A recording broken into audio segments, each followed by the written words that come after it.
नमस्कार साथियों, आप सबका स्वागत है साथ पढ़े पर। विश्वास बेच चल रहा है अपने विश्वास सीरीज, जिसकी आज चौथी क्लास है। आप सबका स्वागत है। तो इसमें जीके जीएस को मजबूत करने के लिए महत्वपूर्ण क्लास है दोस्तों, और 25 क्वेश्चन होंगे। इसमें आपको हर प्रकार का क्वेश्चन दिखाया जाएगा, जैसे कि जीके जीएस का जो भी टॉपिक है अति महत्वपूर्ण, उसमें हर प्रकार का क्वेश्चन हम इन 25 क्वेश्चनों में कवर करने वाले हैं दोस्तों, ठीक है। और जैसे अपने पास अभी ये दिल्ली पुलिस का एग्ज़ाम आ रहा है, एसएससी जीडी का जो अभी एग्ज़ाम आएगा, और जैसे कि बिहार एसएससी हुआ या फिर और भी कोई भी स्टेट के एग्ज़ाम हुए, उसके लिए ये अति महत्वपूर्ण क्लास होने वाली है। तो चलिए दोस्तों स्टार्ट करते हैं हम। तो उससे पहले जो हमारी रस्म रहती है उसकी कुछ प्रेरणादायक लाइनें उनको हम पढ़ लेते हैं कि वसुधा का नेता कौन हुआ, भूखंड विजेता कौन हुआ, अतुलित यशक्रेता कौन हुआ, नवधर्म प्रणेता कौन हुआ, जिसने न कभी आराम किया, विघ्नों में रहकर काम किया। तो दोस्तों, अगर आपके जीवन में कोई भी दुख है, कोई भी तकलीफ है, तो उसमें भी आपको अपना काम करते रहना है, ठीक है। ये इसका जो मतलब है, और इससे आपको ये प्रेरणा लेनी है दोस्तों, ठीक है। तो चलिए हम अपनी स्टार्ट करते हैं क्वेश्चन नंबर 1 से क्लास को। क्वेश्चन नंबर 1 आपके पास कि निम्नलिखित में से कौन सुमिलित नहीं है। जो सुमिलित नहीं है उसको पहचानना और आंसर बताना है। WTO की स्थापना 1 जनवरी 1995 को हुई। FAO की स्थापना 16 अक्टूबर 1945 को हुई। या WHO की स्थापना 8 मई 1945 को हुई। यूनेस्को की स्थापना है ये 19 नवंबर 1945 को हुई। दोस्तों, इसमें जो सही नहीं है उसमें मतलब सुमिलित नहीं होगा, वो उनको बताना है आपको। तो सीधी सी बात है, इसमें ये WHO की जो स्थापना है दोस्तों, ये सुमिलित नहीं है, क्योंकि इसकी जो स्थापना है वह कब हुई थी। तो इसकी जो स्थापना है दोस्तों, ये अपने 7 अप्रैल को हुई थी। 7 अप्रैल 1948 को नोट कर लेना है, और ये सब सही है। स्थापना 1 जनवरी 1995 को हुई है दोस्तों, और इसका हेडक्वार्टर कहाँ है, तो इसका हेडक्वार्टर जिनेवा है दोस्तों, नोट कर लेना है, जिनेवा स्विट्जरलैंड। FAO की बात करें कि FAO में की स्थापना 16 अक्टूबर 1945 को हुई है। यहाँ थोड़ा टाइप नहीं हुआ है, और 1945 सही जवाब होगा। और इसमें जो है इसकी जो हेडक्वार्टर है वह रोम इटली में इसका हेडक्वार्टर है। इस WHO का जो हेडक्वार्टर है वह कहाँ पर है दोस्तों, तो इसका हेडक्वार्टर भी जिनेवा में है, ये भी आपको नोट करना है। यूनेस्को की जो स्थापना है ये जो 16 नवंबर 1945 को हुई थी, और इसका हेडक्वार्टर पेरिस फ्रांस में है, आपको नोट करना है। तो देखिए दोस्तों, एक क्वेश्चन लेकिन चार क्वेश्चन मैंने आपको करा दिए हैं, ठीक है। स्थापना भी बता दी है, और इनके जो हेडक्वार्टर है इनके बता दिए। दोस्तों, ये थोड़ा लिखने में सही नहीं आ रहा है, लेकिन आशा करूँगा आप जैसा मैं बोल रहा हूँ वैसा आप नोट कर रहे होंगे, ठीक है। सरहुल त्यौहार किस राज्य से संबंधित है, तो उत्तराखंड, झारखंड या महाराष्ट्र या फिर कर्नाटक। तो इसमें जो सरहुल जो त्यौहार है वह अपना झारखंड से संबंधित है दोस्तों, झारखंड राइट आंसर होगा। अगला क्वेश्चन पढ़ रहे हैं हम। जमशेदपुर शहर किस नदी के किनारे स्थित है, तो माही नदी, कृष्णा नदी, स्वर्णरेखा नदी या मांडवी नदी। तो दोस्तों, ये जमशेदपुर शहर है, ये झारखंड में स्थित और स्वर्णरेखा नदी के किनारे स्थित है। अति महत्वपूर्ण ये सवाल होने वाला है। फकीर विद्रोह किस राज्य से संबंधित है, तो बंगाल से या उत्तर प्रदेश से, तमिलनाडु से या फिर महाराष्ट्र से। तो इसका सही जवाब होगा बंगाल, राइट आंसर होगा, ठीक है, ऑप्शन नंबर 1। आगे बढ़ रहे हैं। अगला क्वेश्चन है दोस्तों, केंद्रीय कपास अनुसंधान संस्थान कहाँ पर है, तो नई दिल्ली, नागपुर, लखनऊ या चेन्नई। तो सही जवाब क्या होगा कि केंद्रीय कपास अनुसंधान संस्थान नागपुर महाराष्ट्र में स्थित है। नागपुर महाराष्ट्र नोट कर लेना। गोकक जलप्रपात किस नदी पर है, तो गोकक किस पर है, गोदावरी, कावेरी, घाटप्रभा या फिर वराई नदी। तो ये जो गोकक जलप्रपात है दोस्तों, ये घाटप्रभा नदी पर है, ध्यान रखना है। और ये क्वेश्चन हमने आपको पहले भी कई बार करवा दिया है।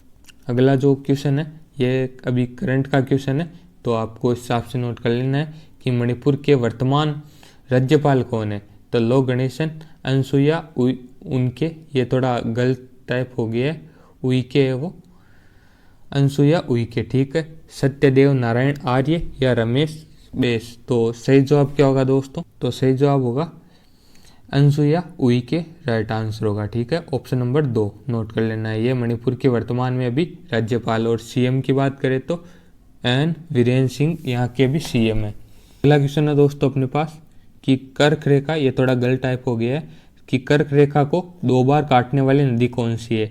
तो माही, नर्मदा, लूनी या फिर गंगा। तो दोस्तों इसका सही जवाब क्या? सही जवाब होगा दोस्तों कि कर्क रेखा को 2 बार काटने वाली नदी कौन सी है? तो माही नदी राइट आंसर होगा।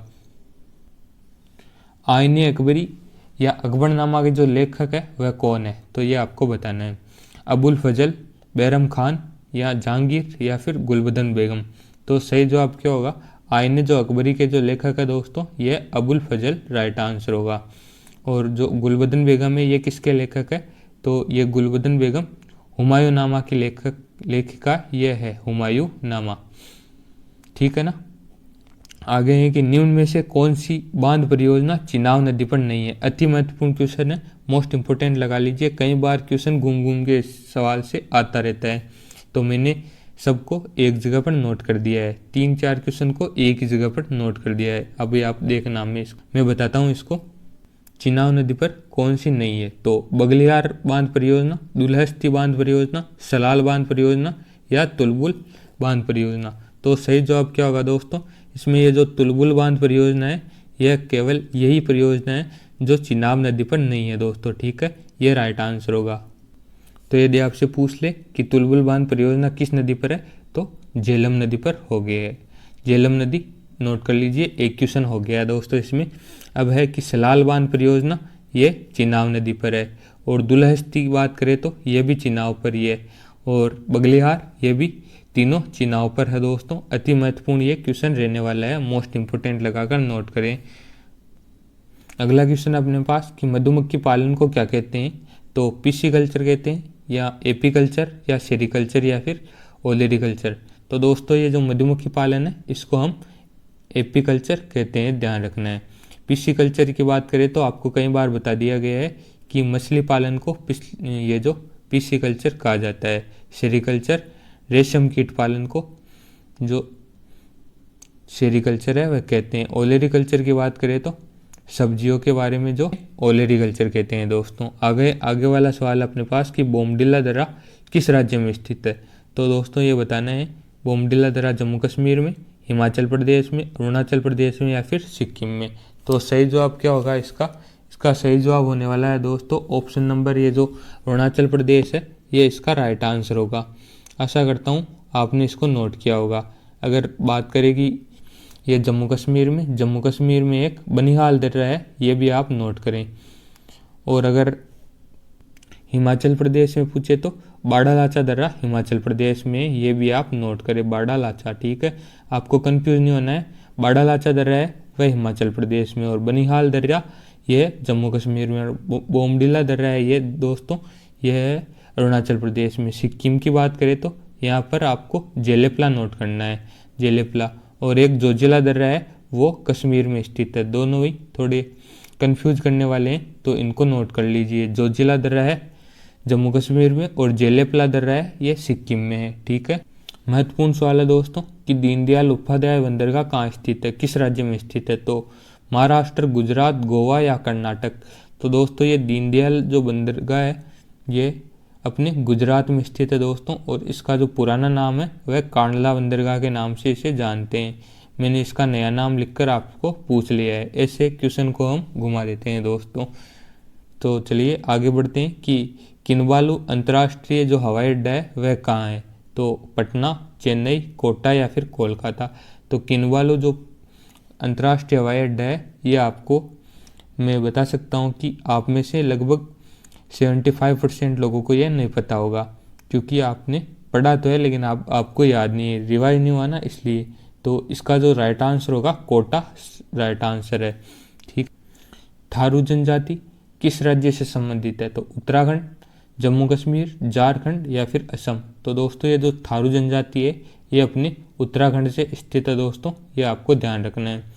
नंदा देवी राष्ट्रीय उद्यान को कब यूनेस्को विश्व विरासत में शामिल किया गया था? तो 1985, 1987, 1988 या फिर 2012 में। तो ये आपको बताना है, महत्वपूर्ण क्वेश्चन हो सकता है, तो ये इसका सही जवाब होगा 1988 राइट आंसर होगा। 1988 में जो नंदा देवी राष्ट्रीय उद्यान है इसको यूनेस्को विश्व धरोहर में शामिल किया गया था। मरीना बीच दोस्तों ये किस राज्य में स्थित है, तो आप इसमें भी कंफ्यूज होने वाले हो। तो अभी देखना कि केरल, महाराष्ट्र, तमिलनाडु या फिर गोवा। तो दोस्तों ये जो मरीना बीच है ये अपने तमिलनाडु में स्थित है दोस्तों। आप में से कई लोगों ने इसका आंसर गोवा गेस किया होगा, लेकिन तमिलनाडु राइट आंसर होगा। फिर अब भारत के किस शहर को डायमंड हर्बल कहते हैं, तो ये भी आपको बताना है क्वेश्चन, महत्वपूर्ण क्वेश्चन है, लेकिन आप इसमें कंफ्यूज होंगे क्योंकि दोस्तों अभी ये जो ऑप्शन है इसमें देखना आप, कोलकाता, मसूरी, अहमदाबाद या फिर सूरत। तो दोस्तों जो डायमंड हर्बल है ये कोलकाता को कहते हैं, लेकिन जो डायमंड सिटी है ये अपनी सूरत है। तो डायमंड सिटी तो है, इसको नोट कर ले, डायमंड सिटी ये है सूरत, लेकिन डायमंड अगर हर्बल बात करें तो वह होगा कोलकाता, राइट आंसर होगा। ठीक है, तो कोलकाता राइट आंसर है। आगे बढ़ते हैं। राष्ट्रीय जलमार्ग संख्या 1 कहाँ से कहाँ तक है, तो प्रयागराज से हल्दिया, सादिया से डुबरी, तलचर से दामरा या मुंबई से भावनगर। तो सही जवाब क्या होगा, सही जवाब होगा दोस्तों ये जो प्रयागराज से हल्दिया है यह भारत का सबसे जो लंबा जलमार्ग संख्या 1 है। और कहाँ से कहाँ तक है, प्रयागराज यूपी में है प्रयागराज, यूपी से हल्दिया कहाँ पर है, तो पश्चिम बंगाल में है दोस्तों हल्दिया। ठीक है, इसको नोट कर लीजिए। डुबरी से सादिया ये राष्ट्रीय जलमार्ग संख्या 2 है जो कि असम में स्थित है। ठीक है ना, डुबरी और सादिया दोनों असम में स्थित है दोस्तों। और तलचर से जो धामरा है ये राष्ट्रीय जलमार्ग संख्या 5 होगा, इसको भी नोट कर ले, हो सकता है कि आपसे पूछ ले। फिर है द्रोण सागर झील किस राज्य में स्थित है, तो तेलंगाना, गुजरात, हिमाचल प्रदेश या फिर उत्तराखंड। तो सही जवाब होगा दोस्तों इसका राइट आंसर होगा उत्तराखंड, अपना राइट आंसर होगा। द्रोण सागर झील है वह है उत्तराखंड में स्थित। आगे बढ़ रहे हैं। अब है कि करंट के जो सवाल है, करंट भी आपके जो करंट अफेयर्स है वह भी आपके एग्जाम में महत्वपूर्ण भूमिका निभाती है, तो उसके भी क्वेश्चन प्रैक्टिस करना महत्वपूर्ण होगा।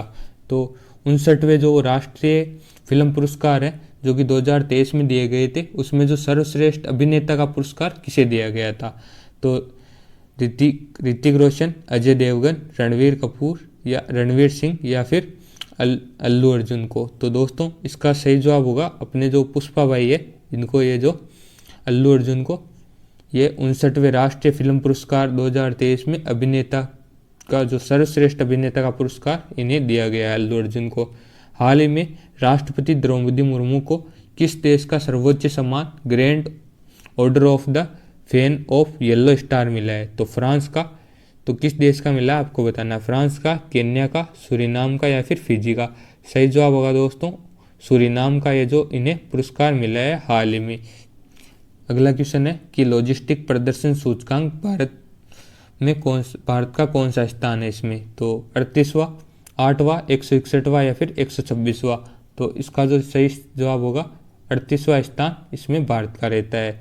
ठीक है, अभी जो जारी हुआ है ये आपको ध्यान रखना है। विंबलडन ओपन 2023 महत्वपूर्ण क्वेश्चन है, मोस्ट इंपोर्टेंट लगा लीजिए। विंबलडन ओपन 2023 के पुरुष वर्ग के विजेता कौन है दोस्तों, तो Novak Djokovic, Carlos Alcaraz, Rafael Nadal या मार्केट वोद्रोसोवा। तो सही जवाब होगा दोस्तों जो कार्लोस अल्कराज है इसके विजेता है विंबलडन ओपन 2023 के। और ये विंबलडन ओपन किस जो कोर्ट है उस पर खेला जाता है, तो ये मैंने शॉर्ट में लिखा है इसको, तो ये ग्रीन कोर्ट पर खेला जाता है दोस्तों।